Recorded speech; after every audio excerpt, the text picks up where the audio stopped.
Olá pessoal, bem-vindos ao Vamos Falar Cultura e Arte, um programa que é possível graças à Política Nacional Aldir Blanc, com produção da Vamos Falar, apoio da Secretaria Municipal de Cultura e uma realização do Ministério da Cultura.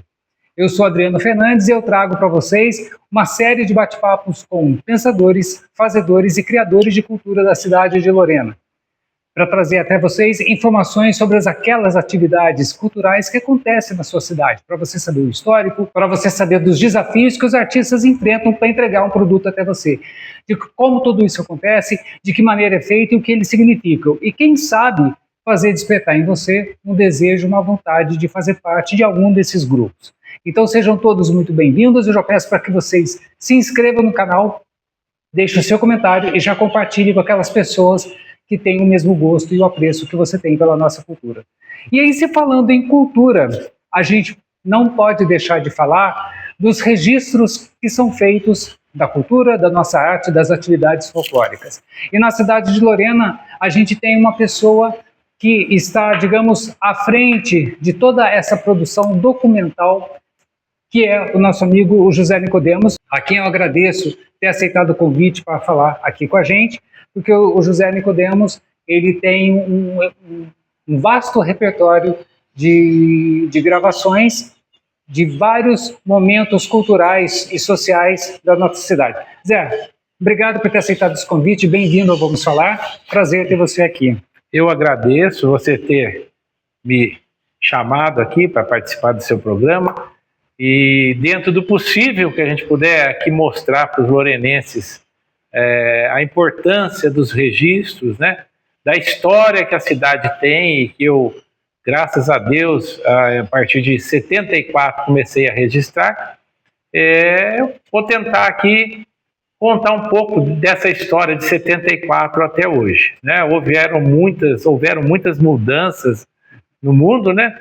E quem nasceu como eu na década de 60, a gente conseguiu participar dessa mudança. Exatamente. Né? 60, 70, 80, 90, né? 2000, e aí desses 60 anos, né?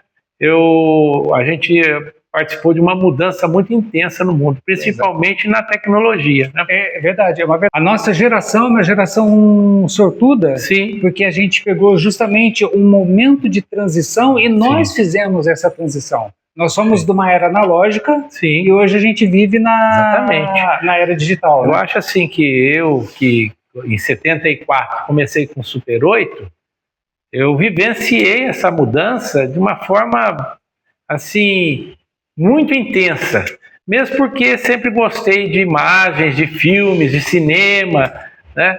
E eu tive a oportunidade, né, do meu pai me apresentar, me dar de presente uma câmera Super 8 na época, né? E isso me fez assim,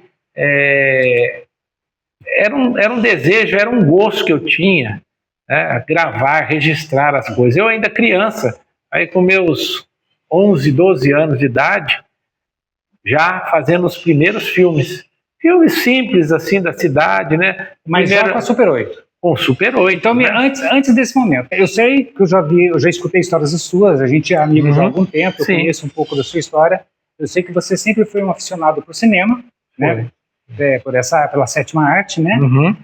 E que você, num dado momento da sua vida, você ganha do seu pai, você ainda adolescente, uma máquina de Super 8, uma filmadora Super 8, que não era, na época, um presente muito comum para se dar a um adolescente. Não. Vários ganhavam a mobilete da época, ou a bicicleta incrementada da época. É verdade. E você ganhou uma Super 8, um presente diferenciado.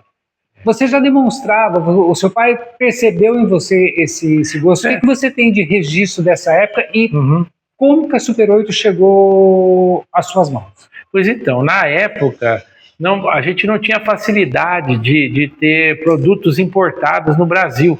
Era muito raro e difícil. O país vivia um momento assim, bem complicado, no sentido de que nós éramos muito atrasados, eu acho, tecnologicamente falando. Certo. Porque você ter uma câmera na época, naquela época da década de 70, eram pouquíssimas pessoas que tinham a condição financeira né, de ter uma câmera daquele porte. Qualquer câmera, a primeira câmera que foi uma Kodak, ela custou na época 3 mil, não sei se era cruzeiros, era muito dinheiro, não era pouco dinheiro. Você comprava, mas meu pai comprou com muito sacrifício para mim.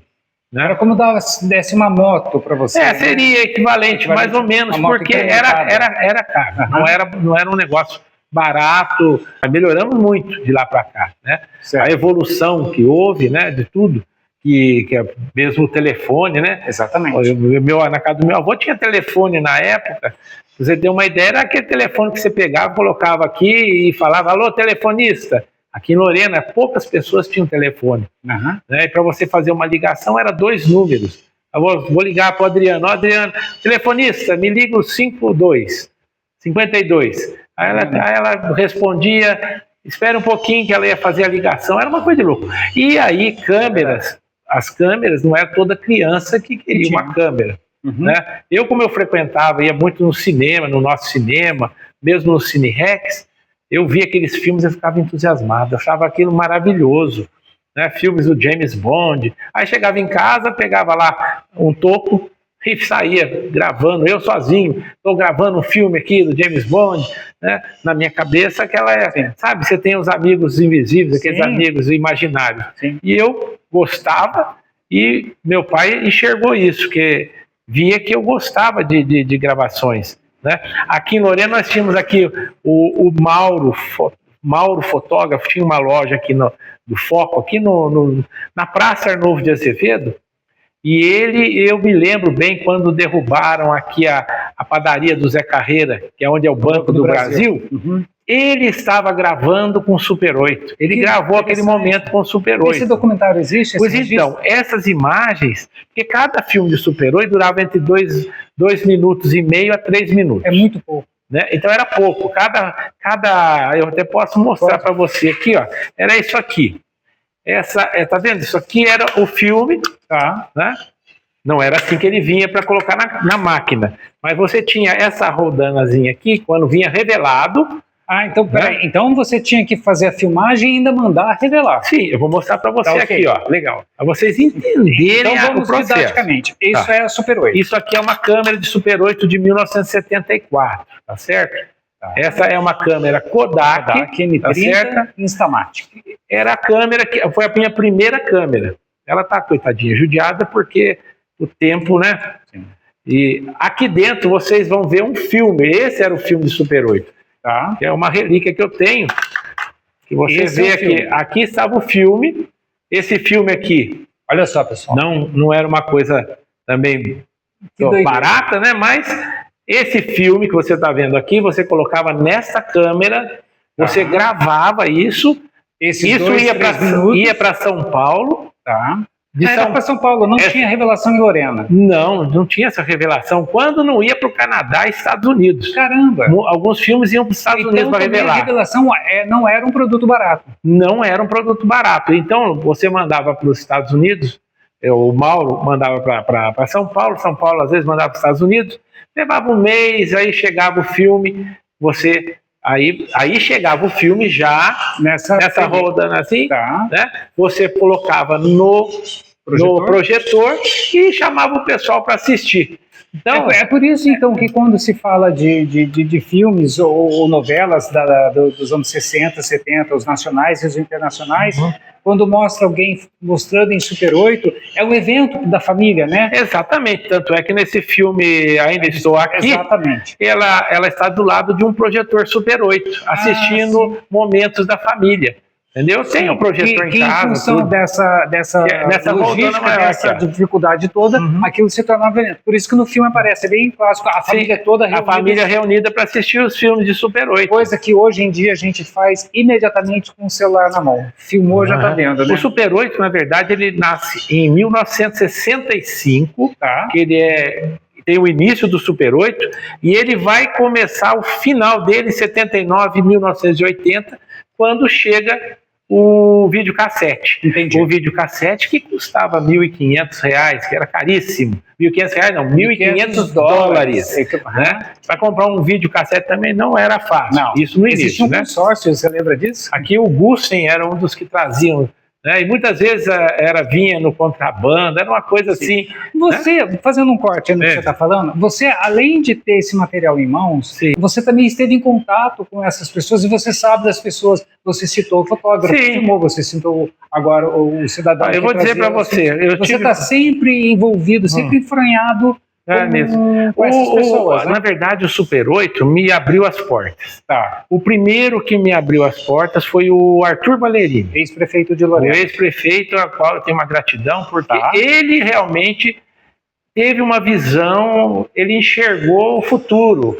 Para você chegar até o Arthur, como é que foi? Você já fazia algumas filmagens da cidade? Eu já fazia, sim. Isso chegou ao conhecimento dele e ele te convidou para fazer registros para a prefeitura? Eu me lembro bem ali na praça da Câmara Municipal, quando o Arthur chegou para mim, o Nicodemos, ele já me conhecia. Se eu for prefeito, você vai registrar tudo da cidade de Lorena. Tá, que legal. Eu, ainda jovem, né? Falei, tá bom, tá jóia. Foi dito e feito. Aí eu comecei gravando filmes para a prefeitura, isso lá no carnaval que existia aqui no Mercadão, para você ter uma ideia. Eu lembro. Onde foram parar esses filmes, eu não sei. Eles devem estar em algum lugar. Entendeu? Inclusive tinha uma agência de publicidade ali na Peixoto de Castro, que era conhecida na cidade, e ele levou esses filmes lá para ver o que se aproveitava na época, eu não me lembro o nome, para assistir os filmes de carnaval. E esses filmes ficaram com o Valerini na época, era da prefeitura, depois eu não sei para onde foi esses filmes. Né? Bailes populares, exatamente. O Mercado Municipal de Lorena, que era uma antiga fábrica de açúcar, ele foi transformado naquela época no Mercado Municipal, que tinha um grande pátio, onde acontecia as feiras livres, e ali nas épocas de carnaval, ali acontecia o baile popular, que viravam virava à noite. Virava à noite. Bailes assim, muito conhecidos, muito falados na cidade. Sim. Nessa época você devia ter o quê? Uns 15, 16 anos? Por aí, era isso.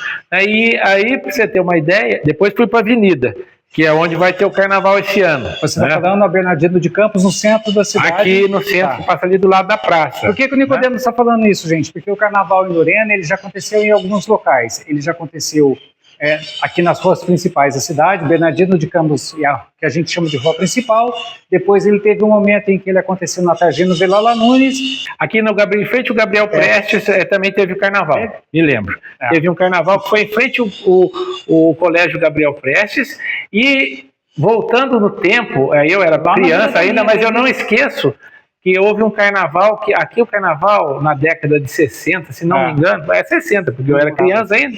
E me lembro bem da passarela, ou seja, o povo ficava embaixo e o carnaval passava em cima da passarela. Era um negócio diferente, fazia uma passarela de madeira e todo o carnaval passava por cima. Sim, ali na praça, que era aqui na praça, o nosso cinema. Exatamente, ali em frente ao nosso cinema, fazia uma passarela gigantesca e todas as escolas, os blocos passavam em cima e o povo ficava embaixo. Inclusive eu tenho uma fotografia que me foi cedida, eu não sei quem é o autor da foto, eu ainda vou postar, que é do carnaval na passarela. Coisa maravilhosa. Que massa, né? E que logística, né?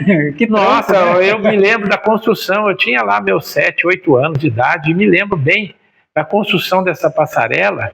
Era um negócio bem feito, cara. Era bem feito, porque você chegava para passar várias pessoas em cima e o povo ficava embaixo. Agora, aqui na Bernardino mesmo, aqui do lado da praça, eu gravei o meu primeiro carnaval em Super 8 em 1978, 79. Já não pegou esse carnaval da passarela? Não, já não era carnaval da passarela. Eu acho que a carnaval da passarela durou até 70. Dá licença que eu vou pegar. Você disse que esse filme ele tem uma duração 2 minutos e meio, 3 minutos. Tá.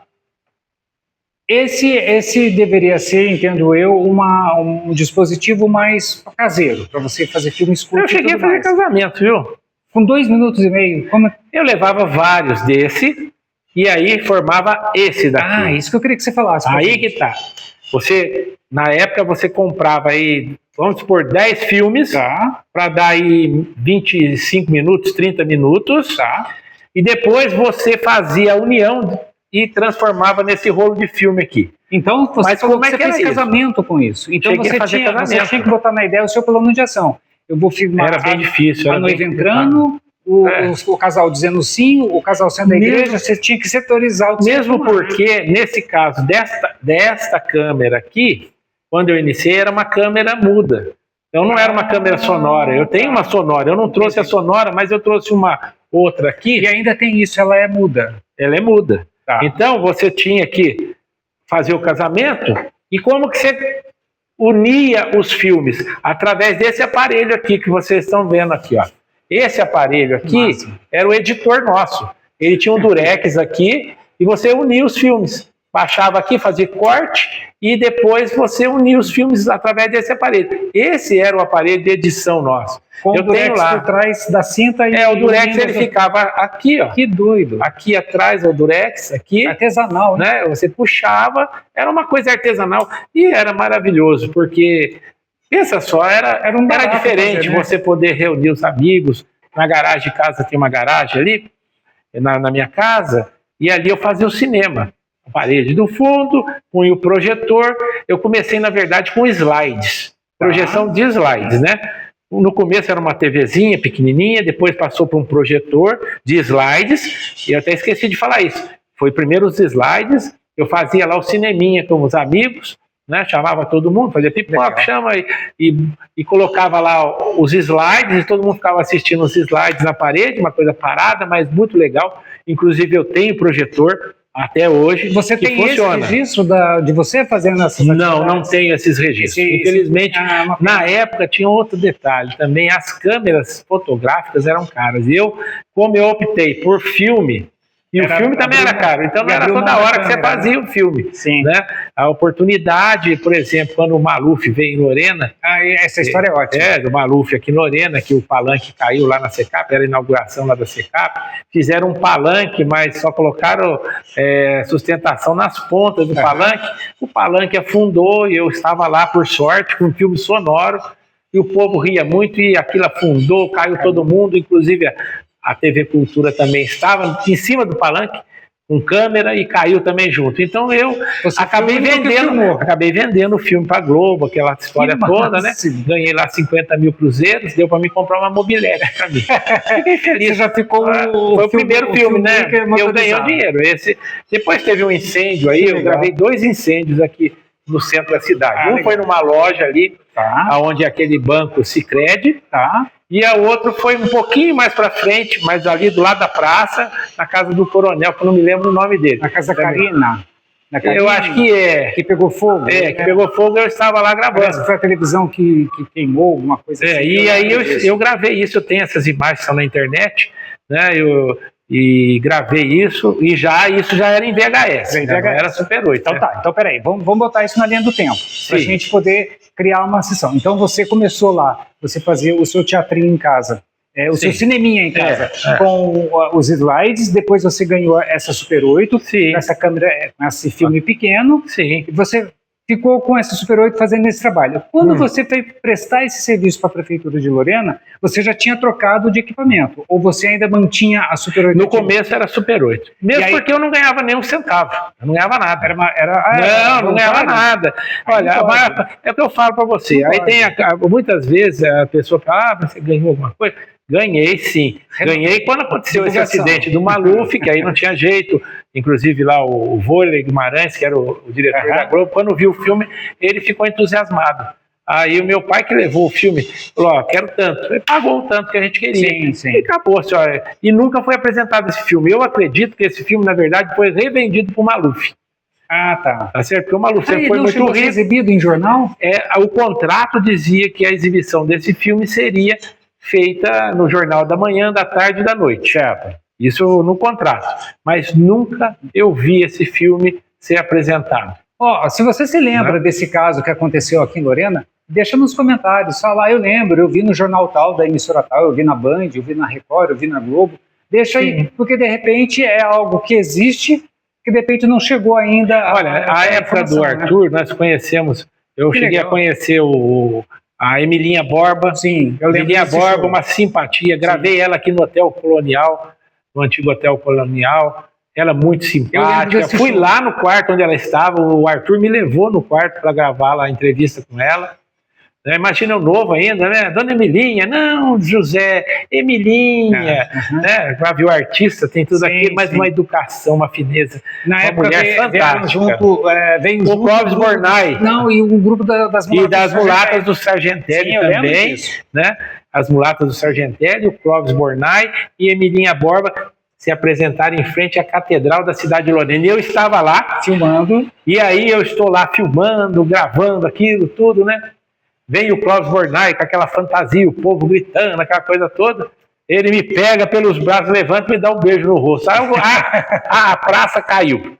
Nossa Senhora, meu pai do céu. Até porque era inédito esse tipo de atividade. Ele era muito educado, fino, homem muito, assim... nobre, né?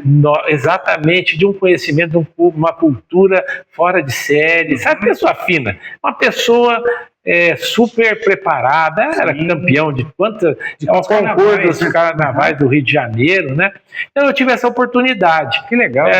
Assim, a inauguração quando a Sabesp veio trazer água, que ela assumiu aí, e veio até o governador, acho que foi o governador, eu gravei lá na praça. Sim. Eles fazendo a abertura, a Sabesp chegando em Lorena, aquela coisa. Então teve momentos, eu acho que Lorena teve esses momentos diferenciados, sabe? Nessa época, Lorena também recebeu a visita do ex-presidente Geisel, que ainda era o presidente. Isso. Você teve nesse momento? Esse aí, o Arthur era o prefeito na época e pediu a credencial pra gente.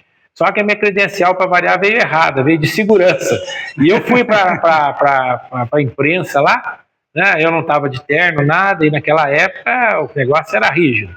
E cheguei com a minha câmera pequenininha, cheguei com essa câmera aqui, e aquelas câmeras enormes de todas as televisões aqui, ali de frente para o comercial, antigo comercial.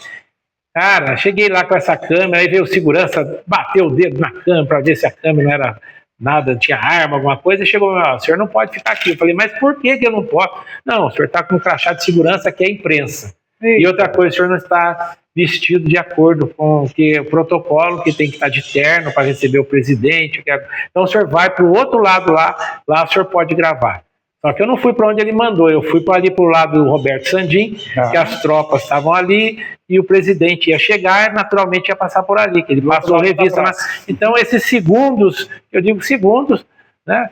Uns 20 segundos, 30 segundos, que eu consegui captar o presidente Geisel, passando revista na tropa. Tá na internet também. Tá, né? Aliás, isso, né? Aproveitando o você está falando sempre, onde que as pessoas que estão vendo a gente agora podem ver? É no seu Facebook? Você encontra em Lorena em vídeos históricos no Facebook, para o pessoal que tem mais idade, que curte mais o Facebook, e no YouTube, que é mais aberto, aí tem lá José Nicodemos Documentarista, tem um canal lá no YouTube, né? Não tem muita gente, tem mil e poucas pessoas, né? Mas a gente até pede, se quiser, se inscreve lá no canal para ver os filmes. Para o Nicodemos e para mim também, gente. Aproveita e já se inscreva no nosso canal. Nós dois aqui com o canal no YouTube fazendo esse trabalho, né? É já um pedido que a gente faz para você que está assistindo a gente. Sim. Você, quando passou dessa máquina pequena para essa maior, essa também essa aqui é uma Super 8 da Canon. Já tinha som. Essa daqui, essa não. Essa eu acho que, deixa eu ver aqui, é que essa aqui não é minha. Essa aqui é o Luiz Fernando Matos que me emprestou. Leva lá para mostrar para o pessoal. Legal. Essa aqui era um sonho meu. A marca Elmo, a Canon, eram sonhos de consumo, porque eram caríssimas. Uma máquina dessa é uma fortuna. Eu ganhei uma Yashica, que é japonesa, né? Uma Yashica sonora. Foi a minha primeira máquina, não trouxe porque todas essas coisas, né? Mas assim, uma Yashica que era uma máquina assim fantástica também na qualidade, mas era aquele negócio, você apertava o botão aqui, você aqui apertando o botão, aquilo, sabe, você sabia que você estava gravando, que ia acontecer depois de assistir o filme, era um negócio mais gostoso. Não, hoje é tudo muito instantâneo. Sim, sem dúvida. Como hoje com o celular, com toda a tecnologia, está tudo muito instantâneo. Olha ali, para aquela tela, né? Exatamente. Que a gente tá fazendo, gravando com o celular. E esse romantismo de você gravar com a câmera, depois ter que revelar, ficar esperando, a expectativa, sabe? Como é que vai sair o filme? Muitas vezes, Nicodemos. Acontecia. Tinha erro de foco, eu cheguei a gravar, foi da minha tia, um casamento dela, que o filme não acionou o filme. Aí quando revelou o filme, Estava tudo preto. tudo sem nada, não tinha nada. Não tinha nada registrado. Não tinha nada registrado. E olha, a gente usava uma lâmpada de tungstênio, Sim. que era de 1000 watts, Uau. para poder filmar, uma lâmpada que esquentava que nós, só por Deus, essa lâmpada de tungstênio. E esquentava demais, né? E depois também com o VHS, que a gente ia para a igreja, eu, por exemplo, levava para a igreja 5000 watts de luz. E que já eram aquelas câmeras de ombro. Já né? era câmera de ombro, pesada, né? Uhum. Mas ficava com ela 7, 8 horas, Eu lembro tranquilo, de acostumei. você em casamentos na matriz, você sempre acompanhado com alguém segurando o poste de iluminador, luz, iluminador, e você geralmente de preto ou de terno, né? Sempre Com terno. a Na verdade, foi bom você falar isso. A elegância da época, né? Falar, a gente era mais assim. É claro que ser elegante não é a roupa, com certeza não é a roupa, mas faz parte de você fazer parte de um evento, de um casamento, você chegar bem vestido. Você vai estar lá no altar, principalmente quem vai fazer uma gravação de vídeo de um casamento, é de bom tom, né? Bom tom, que vá bem vestido, porque afinal de contas você também é visto, né? Exato. Então, o que eu vejo hoje em dia, e aí vai uma crítica com esses profissionais novos, até a gente tem que falar a verdade. O pessoal vai de qualquer jeito pro casamento. Vai de jeans, vai de camisa para fora, sabe? É uma coisa horrorosa.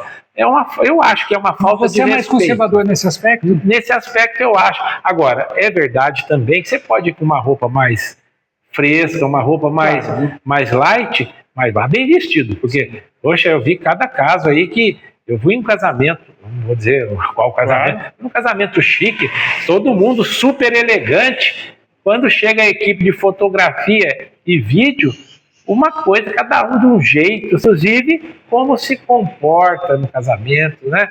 Porque, na verdade, como eu fiz muitos casamentos, eu acho assim, quem é a estrela... Quantos casamentos, mais ou menos? Mais de 1000, com certeza. Mais de 1000. Eu tenho lá registrado todos, né?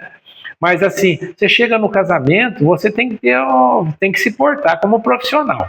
Um profissional não fica lá, sabe? Tem um momento. Que você falar nisso. Sim. A partir de que momento você entendeu de que estava aqui uma fonte de renda para você, algum trabalho profissional? A partir do momento em que essa chave mudou para você? Tudo é oportunidade, a gente tem que abraçar a oportunidade. Concordo. O Portela, que era diretor, até foi diretor na Canção Nova, eu não sei se você chegou a conhecê-lo. De nome até. O Portela foi o que me deu a primeira oportunidade de gravar um casamento. Eu fui como terceiro câmera, segundo câmera. Ele era o diretor, né? Chegou, eu vou te pagar, você vai lá, ganhei 40 cruzeiros na época, para mim fazer a câmera. Aquele dinheiro que veio primeiro, que a gente nunca esquece, né? Aquilo para mim foi o início. Sim. Foi onde eu comecei. Aí depois conheci o João fotógrafo, o Coelho fotógrafo, né? O João me deu oportunidade, começaram a me notar, né? O João principalmente foi o primeiro. E você fazia a gravação, a edição? Ali a gravação, edição, tudo. E a entrega do produto, e a entrega. Que na época era em VHS. VHS. Dessa época que eu lembro de você com essa câmera pesada nos ombros, essa câmera também teve a sua evolução. Né? Sim. Teve o Betamax, teve o VHS. Eu comecei, para você ter uma ideia, com uma M3 da Panasonic. Ok. M3 foi a minha primeira câmera. Depois eu fui para uma M1000 e depois aí fui para teve uma câmera da Panasonic, foi o Volkswagen das câmeras. Uma câmera maravilhosa, que eu não me lembro aqui agora o nome, mas era uma câmera maravilhosa. Eu fui descobrir a câmera Sony, que foi a salvação, porque a Sony realmente é imbatível. Para mim, a Sony é referência, né? É uma referência, porque você tinha a JVC, era boa, a Panasonic boa, mas a Sony, para mim, sempre foi a câmera que tem um diferencial muito grande na imagem, no som. A Sony era a Sony, né? Então, passei por várias câmeras, eu tenho todas lá em casa. Tenho todas. Ao todo, mais ou menos, quantas câmeras? Olha, lá tem 1, 2, 3, 4, 5, 6... Olha, são umas 7 câmeras. Uau! 7 câmeras. Então eu comecei com umas câmeras nesse tamanho e hoje a câmera é desse tamanho aqui. Né? Quando não é o celular, né? E o celular, até para alguns momentos, ele é bem prático. Sim. Aí você tem o gimbal, você sai com o gimbal e faz tudo sem... Gimbal, para quem não sabe, ele é um suporte de celular que ajuda na estabilização da imagem, para a imagem não ficar... Ajuda demais, tremendo. ajuda demais. Ajuda muito, né? Então assim, essa evolução toda eu vivi, mas eu acho que o interessante é você começar com o Super 8 lá, aí vem o VHS, depois vem o mini DV, CAN, e aí você vai vendo o digital. Uhum. Inclusive, até 1980, computador era uma coisa muito rara. Eu fui ver computador, que eu tive oportunidade, foi nos Estados Unidos, que é uma viagem que eu fui para os Estados Unidos, e aí comprei lá um TRS-80. Você pode até pesquisar, não sei se você já ouviu falar nesse computador. Claro. Eu tive um TRS-80 que eu trouxe dos Estados Unidos, né? Uhum. Na época, depois troquei, não sei por que lá, acabei trocando ele. Porque aquele computador naquela época, você tinha que fazer um monte de coisa para ele fazer uma bolinha girar, aquelas coisas. Tinha que fazer o prompt, né? Eu deveria ter guardado, que era uma relíquia. Quanto que não vale um computador desse, né? Pois é, né? Por ser uma relíquia. Mas assim, quando eu cheguei nos Estados Unidos, eu fui lá na MGM e tudo. Aí que legal. Eu tive na MGM, no estúdio. Você filmou lá ou não? Eu tenho filmes da minha viagem lá. Uhum. Né? E aí o que aconteceu? Estão todas nesse endereço que você deu? Não, esses filmes estão em Super 8. Ah, tá. É difícil transformar o Super 8 no digital? Não é difícil. É complicado, mas não é difícil. Complicado porque o Super 8 você tem que projetar, e você tem que ver uma câmera boa para você poder captar a imagem. Entendi. Sabe? Tinha uns aparelhos que você colocava, passava dentro do aparelho, mas eu não sei o nome daquilo.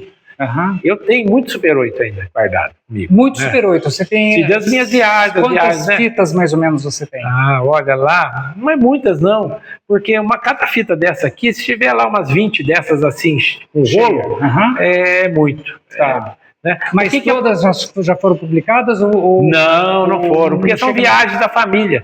Eu fui para Montevidéu. Aí quando eu fui para a Argentina, fui para os Estados Unidos, esse negócio, gravado tudo em Super 8, você imagina, fui para... E com VHS, você chegou a viajar e filmar algumas coisas?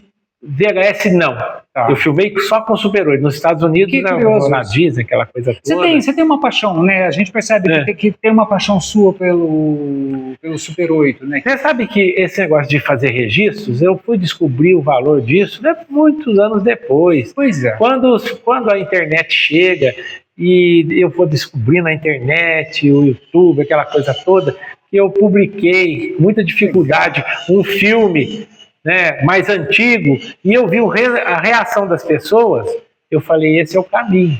As pessoas gostam do passado. Mas essa é uma grande verdade. É um negócio assim incrível, mas até os jovens mesmo, sim, eu via o interesse até dos mais jovens, poxa, que bacana, tem isso, olha que legal, você está entendendo? Eu tenho uma prima que uma vez, você fez uma publicação de um baile de carnaval no Clube Comercial, eu creio que acho que anos de 92, 93, mais ou menos. Sim. E aí uma prima minha, porque aí, conforme você vai comentando a questão da interação, ele vai sendo distribuído para mais pessoas. Sim. Uma prima minha falou assim, primo, é você no minuto tal? Eu fui ver teu filme e era você? Tal, era eu. Não tá fazendo nada de errado, não. Não, graças a Deus, ele é um menino comportado. Carnaval Família. Carnaval Família tava lá bonitinho. Então, para você ter uma ideia, eu gravei vários daqueles blocos. Inclusive, deve estar com o álbum com o Múcio. Copo Cheio, para quem não sabe, era um bloco de carnaval que tinha em Lorena nos anos 90, onde a galera, a moçada, se juntava, onde os homens saíam vestidos de mulheres e poucas mulheres saíam vestidas de homens. E era uma bagunça tremenda, porque você via o seu colega de faculdade, você via seu amigo da escola, o seu amigo de não sei o quê, todo mundo com a roupa da irmã, da tia, exatamente, da mãe, né? Então, eu de batom, peruca desgrenhada. Hoje mesmo eu vi uma filmagem sua. Eu coloquei hoje até, inclusive eu coloquei umas lá no imagens Facebook, do Copo Cheio, né? E então eu acompanhei muito essa turma toda, né? E carnaval é uma coisa que eu gosto. Sim, você eu tenho um filme de Super 8 do carnaval do antigo Clube Comercial, mas tá muito escura a imagem. Aqui você vê com a dificuldade do Super 8 na praça. A turma toda correndo em volta ali no salão, sim, do antigo comercial. Aí encontrei esse hoje filme. Santander de Lorena. Só que, infelizmente, esse filme foi gravado em Super 8 e na época também não tinha a técnica que tem hoje. E foi com essa câmera que eu gravei, né? e ficou escuro, mas dá para ver as pessoas, pessoal, mais Existe ou menos, algum recurso que você... Eu não sei, deve quem sabe a inteligência artificial em algum momento faça isso, com né? certeza. Eu vou mostrar para você. Eu nunca publiquei porque tá muito escuro o filme, né? Mas de repente você consegue algum aplicativo, assim, alguma ferramenta que consiga. Eu acredito, sinceramente, que tenha já. Seria bom resgatar isso. Seria. Nicodemos, uma outra coisa que eu queria perguntar para você, que eu também acompanhei algumas delas. Você, depois de um determinado momento, você deu uma migrada dessa filmagem mais institucional de casamentos, de batizados e coisa e tal, de aniversário de idoso, né? Sim, eu fiz aniversário de 12, 80 anos. 80, eu não fiz 90, não, mas de 80. E fiz, olha, você tem uma ideia, eu encontrei uma senhora aqui na praça que o filho dela estava tocando lá na praça. O cara com 30 anos de idade, tocando na praça. Aí ela, o senhor fez o primeiro aninho do menino. Eu falei, não, pelo amor de Deus, não fala isso. Foi o senhor que fez. Eu fiz casamento, depois fiz a bodas do mesmo casal, bodas de prata, né? Então, a boda de prata, porque de ouro não tem jeito, né? Não tem idade para isso ainda. Mas, assim, pessoas, famílias... de prata, de ouro de uma outra pessoa, você tem idade. Por que não? Não, eu fiz uma bodas de... É verdade. Mas eu teria que estar com 10 anos de idade, né? Não, depois quando eu comecei. Aí, você não vem querer jogar isso pra cima de mim, não? Aí eu vou jogar o trem em cima de você. Nós já temos o problema dos 300, né? Uma piada interna. Nossa, isso fica para um outro capítulo, né? Mas assim, de família, outro dia ligou uma senhora, mandou mensagem para mim, queria que você fizesse o casamento da minha filha. Eu falei, eu não faço mais casamento, eu não faço, nem mais paciência para casamento, a não ser muito raramente, às vezes o Tatá me leva, mas é difícil porque também é muito chato. Vou falar, é muito chato. Sim, porque tem que... Eu não tenho mais aquela paciência que eu tinha. Mas chato em que sentido? Você tem um planejamento na cabeça para poder fazer hoje e muda na hora, é isso? A questão hoje, as noivas estão muito chatas. Essa é a verdade. Elas enxergam que a internet, ela dinamizou de tal forma, você vê um casamento de um milionário na internet, aí você quer que o seu seja igual ao dele, gastando o que não vai gastar o que ele gastou. Entendi. Né? Então, assim, e aquela frescura toda, eu tinha muita paciência. Olha, o que eu peguei, assim, de gente chata, porque eu pegava gente muito boa também. Graças a Deus era a maioria. Mas de vez em quando pingava um chato, que Deus que me livre. Eu tenho que ser sincero, hoje eu posso falar, porque eu também não estou nem aí. Goste de mim, quem quiser gostar de mim, gosta. Quem não quiser, vai sofrer sozinho. Esse teu jeito, como você demonstrou aqui agora, esse teu jeito te trouxe algum sabor em relação à gravação? Ou não já tive passagens assim terríveis, né? Como tive passagens maravilhosas, casal que ficou amigo da gente, que até hoje eu lembro, casamentos pontuais assim que marcaram. Eu fiz com o Coelho, eu trabalhei em Aparecida, Guaratinguetá, eu fiz casamentos chiquérrimos lá, né? Casamentos assim de top de linha mesmo, casamento de gente muito rica. Na época que ainda o antigo clube lá, o Itaguará, né? E a Hípica recebiam só gente da nata da sociedade, mas eu ia, a gente passava uma fome e sabe, era um negócio assim. Eu acho que assim, você vai fazer um casamento, principalmente se você tem condições, você dê o mínimo de atendimento também aos profissionais. Respeito ao profissional. Se você não quer dar comida, dá uma água pelo menos. Veja bem, você está tocando num ponto em que é uma verdade. Eu acho que quem faz a contratação de um serviço externo para um evento da sua família, seja uma festa, um casamento, a pessoa que é contratada, ela tem que ser tratada com o mínimo de respeito, com profissionalismo e com o mínimo de dignidade. Se a sua festa consiste num jantar, a pessoa que está lá, ela também está no mesmo horário que você jantar, então ela vai ter o horário dela poder jantar, obviamente, depois de fazer com certeza. Eu acho que é uma questão de educação, eu acho que a pessoa... No dia, por exemplo, quente como hoje, você oferecer uma água, a pessoa tem uma necessidade de falar, olha, ela precisa parar a gravação, de repente... Meu filho, eu ia para Guará gravar esse casamento com o grande Coelho, né? Ou mesmo com o João Moraes, né? O Joãozinho das Noivas. Eu ia lá para Guará e esse casamento que eu fazia às vezes com o Coelho, a gente ficava sentado lá, esperando o pessoal jantar, tudo, com o maior respeito. não dava nem água pra gente. A gente não existia. Não, mas isso faz parte do passado. Faz parte do passado. E por que eu estou falando que faz parte do seu passado? Porque depois que você deixou essas gravações dessas festas, sim, você também produziu alguns documentários seus, e você produziu alguns curta-metragens. Né? Eu lembro de alguns curtas-metragens seus que foram gravados, inclusive à noite, algumas histórias da cidade de Lorena. Acredito eu que você já tenha, desde quando aquelas suas brincadeiras no passado, em que você brincava de fazer cinema em casa, desde que você ganhou o Super 8, o desejo era transformar alguma história sua num filme. Qual foi o seu primeiro curta? Qual foi o primeiro... Então, o primeiro filme que eu ganhei a prêmio lá no Gato Preto, né, ganhei R$500, foi segundo lugar lá no Gato Preto, foi Vidas. Esse filme Vidas, na verdade, ele foi gravado num asilo de idosos e assim mostrava a imagem daquelas pessoas lá no asilo. Eu coloquei uma música do Roberto, né, uma coisa bem... Né, porque tem esse negócio também, eu me preocupo muito com a música que eu vou colocar no filme. Então, por exemplo, músicas do Ennio Morricone eu gosto. Nessa parte de musical, acho que você tem que ter sensibilidade e bom gosto para colocar. Porque cada música tem o seu cenário, né? Exatamente. Então, meus filmes, assim, eu sempre me preocupei com músicas clássicas, né? Para dar um tchan no filme, né? Sempre estava me preocupando, né? Com músicas de qualidade, certo? Né? Para dar a música no filme, ela levanta, envolve a pessoa, até causa porque emoção. É o que a gente também está mais acostumado, né? A gente vê em casa a pessoa fica, porque, às vezes você passar um filme para emocionar, né? Deixar você não vai colocar uma batidão, né? Porque ela não vai, a música não vai te levar ao sentimento. Esse filme do asilo que eu fiz, que eu coloquei lá, foi quando eu conheci o Festival de Cinema Gato Preto.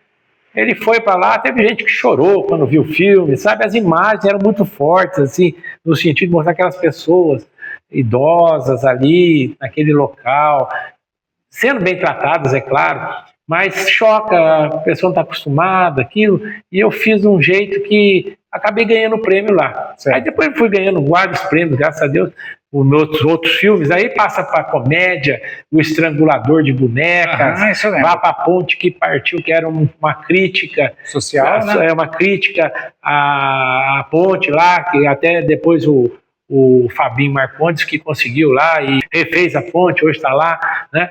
Então, assim, o filme também serve para alertar, né? Se a gente olhar hoje a Casa da Cultura na situação que está, se eu vou lá com uma câmera e mostro aquilo, sensibiliza as pessoas.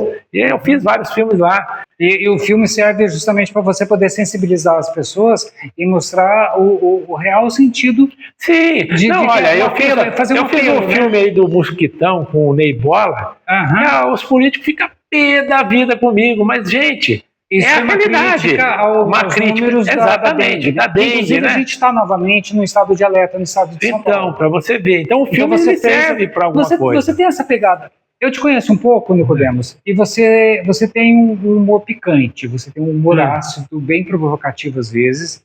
Eu vejo muito isso em você, eu vejo isso nos seus documentários. Tanto que o documentário do Mosquitão, ele tocou numa questão, numa problemática que não só a cidade de Lorena passou na época, mas todo o estado de São Paulo, com os números exagerados de casos de dengue, né? Uma epidemia que estava prestes a eclodir, e você fez o filme no sentido de alertar as pessoas, de chamar atenção, mas com uma pitada de humor e também uma pitada de acidez, que é muito característica sua. Mas nunca perdendo o respeito, sabe? Eu me preocupo muito com isso, com o respeito a quem está do outro lado, ao criticado. Claro. Né? Porque os políticos, infelizmente, eles são muito sensíveis nessa parte. Quando se fala bem, quando você mostra alguma coisa bonita, e eu já mostrei muitas coisas bonitas da minha cidade, e gosto disso, é maravilha, você está no céu. Mas assim, esse teu olhar crítico, esse teu olhar mais ácido, ele alimenta a tua cabeça para poder criar essa produção? Como que é esse seu processo criativo? Eu acho assim, o processo criativo, como que funciona? Primeiro você tem que ter a sensibilidade de enxergar o que está acontecendo na cidade. Eu hoje, se eu fosse eu tô no Nico Paz e Amor. Tem a minha arma, na verdade, é a câmera. Porque com ela e com a sensibilidade eu posso mostrar coisas boas que estão acontecendo. Tem muita coisa boa acontecendo, como tem muita coisa ruim acontecendo. Todo mundo grava, todo mundo filma, todo mundo faz isso. O que acontece? Você tem que ser diferenciado dessas pessoas. Você tem que ter um olhar diferente para você fazer uma coisa que chame atenção. Nos anos 70, você era um único lorenense que tinha um Super 8. Eu era o único. Hoje, em 2025, quantos adolescentes da sua mesma idade que estão começando, né? E que têm um celular na mão, que estão no mesmo local? É por isso que eu acho. Por isso que eu acho que hoje está muito mais difícil para você fazer. Então, para você tem que ser diferenciado, para você se destacar. Qual é o diferencial do Nicodemos? Então, é enxergar o que os outros não enxergam. Mas ou seja, aí eu tá todo mundo lá na frente. Isso aí, para mim, já não é uma coisa que então eu vou te vai fazer o diferencial. Você fala que tem que ter um olhar diferenciado. Sim. Né? Esse olhar diferenciado, ele é um olhar somente crítico para apontarmos por aquilo que não está legal? Você mesmo disse que a cidade tem coisas boas e coisas ruins. Tem coisas boas e ruins, então, claro. Por exemplo, se você tivesse que sair hoje, se eu tivesse que te contratar hoje para fazer uma panorâmica sobre o que é Lorena, e, obviamente eu teria que mostrar a cidade crua como ela é, a sua realidade. É bem difícil. É difícil? É difícil. Não estou propondo nada fácil para você. Sim. Aí se você fosse fazer uma reunião com você, uma reunião de pauta, fala assim, Nicodemos, eu vou deixar a teu cargo isso daqui, eu quero que você me cite 3 fontes boas e 3 fontes que não estão legais a respeito da história de Lorena que você possa mesclar no seu filme. O que você apontaria para mim? Olha, bom, eu procuraria primeiro, vamos ver aqui o que está bom em Lorena. Bom, como um todo, tá? Num todo, né? Que tem melhorado. Por exemplo, o patrimônio histórico aqui está difícil. Mas você olhando ali a catedral, que é uma marca registrada da cidade, assim como as palmeiras. Né? Eu começaria a catedral, que é um lugar bonito, tá? Mostraria a catedral, mostraria... Olha outro lugar aqui. A Águas do Barão melhorou bastante, deram uma repaginada lá. Outro local. Eu gostaria também, uma coisa que Lorena tem e que não é muito conhecida, que é aquele monumento na entrada da cidade que Oscar Niemeyer desenhou. Sim, no final da Peixoto de Castro. Sei. Exatamente. Aliás, tem uma polêmica em volta disso, então, né? Eu colocaria uma placa lá. Mas na dúvida, em dúvida pro réu. Eu acho que assim, existe uma história contada que Oscar esteve lá no Clube dos 500 e que eu não me lembro quem, que o prefeito foi até ele, aí ele riscou num guardanapo. Assim, eu preciso fazer um monumento para o aniversário, acho que de Lorena, se não me engano, de uma obra tua, e ele pegou um guardanapo exatamente. E ele fez então eu daria veracidade a essa história. Mas o fator histórico, tem a comprovação disso? Porque você as pessoas, quem me passou isso na época já morreu também, que foi que era até diretor do cemitério, eu esqueci, o Mauro. O Mauro Aquino. Que era uma pessoa... Sim, conheci, trabalhei com ele. Inclusive, eu acho que eu tenho até o escrito sobre isso lá em casa. Né? E assim, colocaria essa história numa placa, né? Aqui, mesmo que colocasse assim, é atribuído o desenho... Atribuído ao Oscar Niemeyer. Daria uma limpeza naquele monumento, mandaria limpar, colocar uma placa, e aquilo eu acho que ia chamar atenção. Você já viu que ali tem uma Rosa dos Ventos, né? Que aponta norte e oeste, sim, né? tem sim. Precisava ser destacado. Então, também. Lorena tem coisa, olha... Eu não me conformo, por exemplo, você pegar as placas que estavam lá no Arnolfo Azevedo, na estátua, embaixo da estátua do Arnolfo Azevedo, desde 1968, segundo me informaram, e roubarem as placas e ninguém, sabe, ficou isso, levaram, acabou, tá tudo bem. Era de bronze, né? Era de bronze, né? Aliás, então, umas coisas que estão acontecendo em Lorena, que é uma questão, eu acho assim, várias cidades do Brasil têm sofrido isso, com depredação de monumento, com roubo de placas de bronze. É uma judiação, mas a questão do monumento lá do Oscar Niemeyer, eu acho que deveriam aproveitar isso. Né? E os 3 pontos que não estariam legais. Aí eu vou te pedir uma coisa. É fácil. Eu queria pedir para você não falar da política. Eu queria os 3 pontos de modo geral que não estão legais para você colocar nessa produção que eu estou encomendando para você. O que você falaria? Eu me preocupo muito ali com aquele Conde Moreira Lima, com a escola Conde, que eu acho também que poderia ser muito escolar da cidade. Poderia ser até a própria prefeitura ali. Aquilo restaurado, de repente, ficaria lindo, né?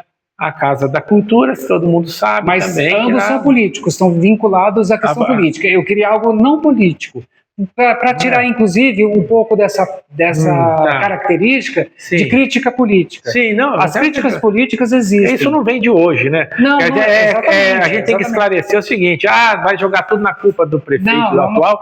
Não, foram vários prefeitos que esqueceram em você. Né? Por exemplo, a gente tem uma questão, isso é um ponto de vista que eu tenho. As nossas ruas são irregulares, isso danifica os carros, isso é um ponto que não é legal. Onde estão os calceteiros? Tem calceteiro, não é? Não tem mais essa função. Então, tinha que ter um bom calceteiro aí para arrumar. Ali a minha rua Nossa Senhora da Piedade, a rua Nossa Senhora da Piedade, é uma rua que é uma das ruas mais antigas de Lorena, né? Então, segundo o que me disseram, não pode asfaltar, porque se asfaltar, a água ali inunda tudo. Exato, né? Porque ali está dentro da várzea. Exato. Então não pode asfaltar. Agora, se você passar a rua, está toda irregular, precisa de calceteiro. Isso é uma característica da cidade, aliás, não só de Lorena, mas de várias cidades que têm um lençol freático muito próximo da superfície. Então, mas, por exemplo, os estudantes, a cidade universitária, nós estamos na cidade universitária. Sim, estamos. Né? Nós temos a USP aqui, tem a Unifaté, a Unisal, Faculdade de Medicina, que chegou aqui agora. Então, eu acho que tem que haver uma preocupação também com esses estudantes que estão chegando. O que tem Lorena para oferecer para essa juventude? Né? Antigamente, não tem nada a ver, mas antigamente a gente aqui no centro da cidade, que hoje está mais decadente, eu acho que todo centro da cidade está ficando decadente, não sei, né? Mas a gente tinha boates, a gente tinha bares que funcionavam bem, né? Hoje a gente perdeu um pouco. A realidade é outra. Nas festas aí de Corpus Christi, por exemplo, Lorena era notícia no Brasil inteiro, na Manchete, na revista Manchete, saiu os tapetes de Lorena, super bem feitos. Hoje fazem ainda os tapetes, mas não tem aquela qualidade que tinha antigamente. Não tem mais. Né? Então, por exemplo, eu fiz parte da comissão de Corpus Christi durante muitos anos. E eu dizia assim, nós tínhamos que ir atrás do conhecimento.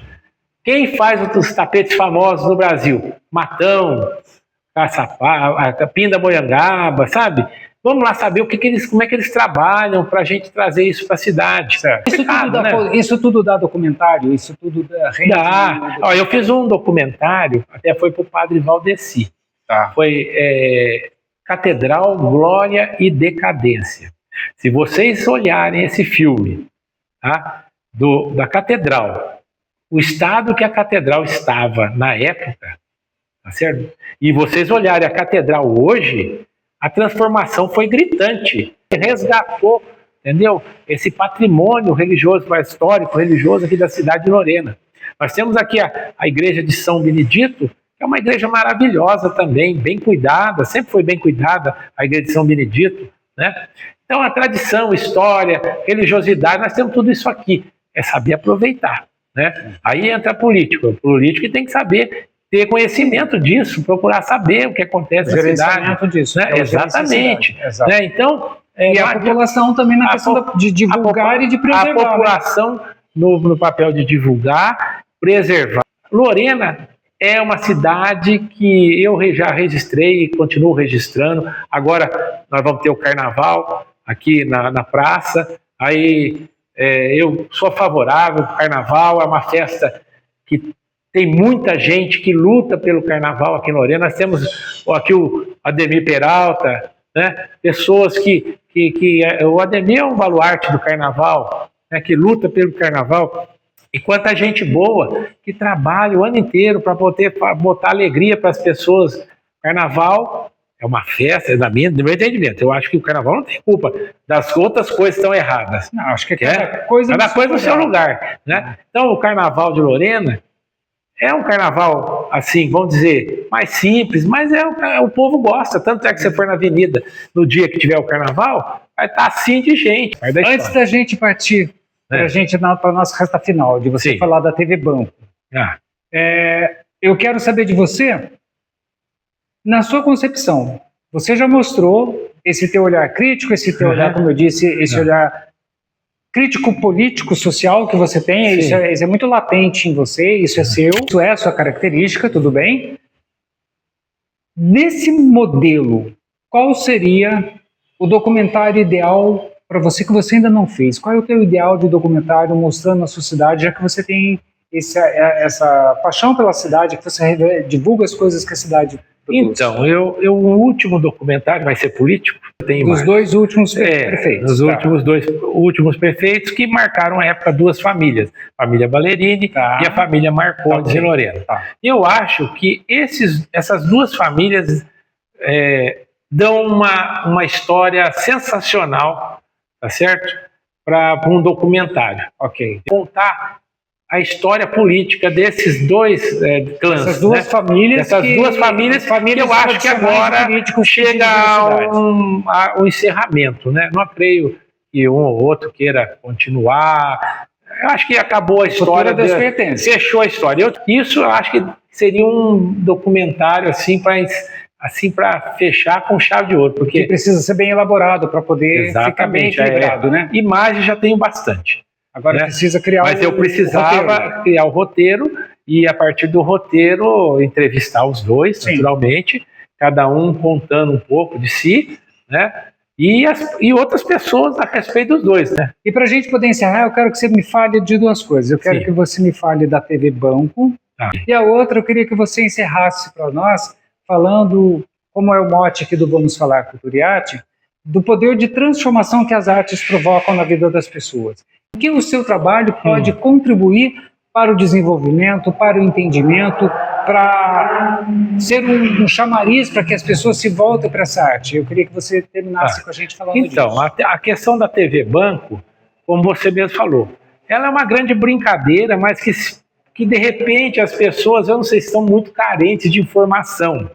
A TV Banco, por não ter o rabo preso com ninguém, por não ser uma coisa jornalística, ela acaba muitas vezes mostrando o outro lado. Ou qual é o outro lado? O outro lado da vida. Como é que as pessoas que sentam na praça, elas batem papo e contam histórias? Como é que as pessoas procuram se informar? A TV Banco foi crescendo, que eu notei o seguinte, no começo era 20, 30... Agora você faz a TV Banco, 1.000, 2.000 que assiste, né? Que é pouco também, não é muito. Mas muita gente assiste a TV Banco e eu acabei descobrindo isso porque chega para você, eu vi você na TV Banco, né? TV Banco. Olha, eu fui lá num bairro, lá em cima, Pinhal Novo. Sim, conheço. Eu cheguei lá na época, eu trabalhava na Câmara Municipal. Eu fui com um determinado vereador lá, chegamos lá na época para visitar lá, aquele negócio todo, e tudo bem, pessoal, eu não conhecia um vereador, quando me apontaram, falaram, o senhor é da TV Banco, né? Entendi. Eu falei, nossa, mas aqui já chegou isso? Sim. E na TV Banco... Caiu na internet também. Olha, a TV Banco, na verdade, ela informa também. Você pode falar a verdade, você pode informar, olha, está acontecendo isso. Mas como você bem disse, ela não tem caráter jornalístico, né? Não tem esse caráter. É uma brincadeira, como o pessoal para ali. E aí começa, aí eu aproveito, né? Mesmo até o próprio Carreirinha, quando aparecia, que agora está brigado comigo, olha, briga, quem vai ter isso? Aliás, o seu ciclo ali é uma relação de amor e ódio sempre. Amor e ódio, assim. Mas isso por causa do seu jeito. Você tem essa ideia de então, eu acho que esse seu jeito ácido em alguns momentos, tira dor de sarro de algumas coisas. Posso falar uma coisa para você? A TV Banco só não é maior, não virou um negócio muito... E viraria se os velhos, eu falo os velhos ali, entrassem em acordo, coisa que ali é muito natural não entrar. É por isso que a TV Banco, ela cada vez que eu abro ela Ontem eu fiz uma TV Banco. De ontem para hoje deu quase 2.000 visualizações, sim. Pessoas que passaram, olharam e viram. Aí, às vezes eu estou lá, para uma pessoa, TV Banco, como é que tá? Por que a TV Banco não está no ar? Sabe? E às vezes para crítica. Aí quando é crítica, eu tenho que regular a turma lá, porque como a turma muitas vezes exagera, né? Sim, sim. Então a gente tem que segurar.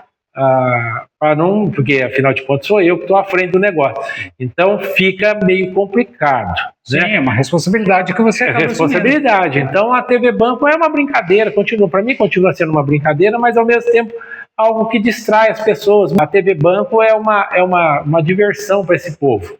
Agora, para finalizar, o que a arte do documentário, do cinema, do audiovisual pode ajudar? É abrir a mente das pessoas. Então a arte também ela é para você poder descobrir que tem muitas coisas boas, graças a Deus são a maioria das coisas, né? E tem muita coisa ruim também que serve de alerta para melhorar, porque aí entra os políticos novamente. Tem jeito, a política faz parte da vida. Né? E você nunca se interessou pela vida política, então? Não nasci para isso não. Isso aí é para profissional. Você gosta de política? Eu gosto de política. Eu sou um ser político, todo mundo é.